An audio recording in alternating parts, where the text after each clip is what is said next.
உலகத்தில் நடந்தால் நீதமான ஒரு படை வந்து அவர்கள் வந்து மக்காவை கைப்பற்றுவார்கள் என்றார்கள். அவர்கள் மதீனாவை கைப்பற்றுவார்கள் என்றார்கள். அந்த படை அப்படியே வந்து மக்கா மதீனாவில் இருந்து அந்த ஏரியா அத்தனையுமே கைப்பற்றி விடுவார்கள். ஒரே ஒரு நைட் என்றார்கள் ரசூலுல்லாஹ். அந்த படையில் யார் இருப்பார்கள்? அவர்கள் உலகத்தில் இருக்கும் முன்னாடி அறிமுகப்படுத்தப்பட்டிருக்க மாட்டார்கள். என்றால் அவர்கள் நீதமான படை. ரசூலுல்லாஹ் அந்த படைக்கு இந்த பேர் அந்த பேர் இந்த பேர் என்று வைக்கவில்லை. அதில் நீதமான படை என்றார்கள், மிக நேர்மையான படை என்றார்கள்.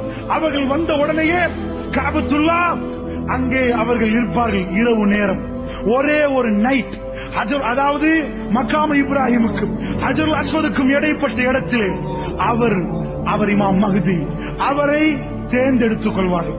அல்லாஹ்வுடைய நல்லடியார்களே, இந்த படை அவர்கள் வருவார்கள். எப்ப வருவார்கள் தெரியுமா?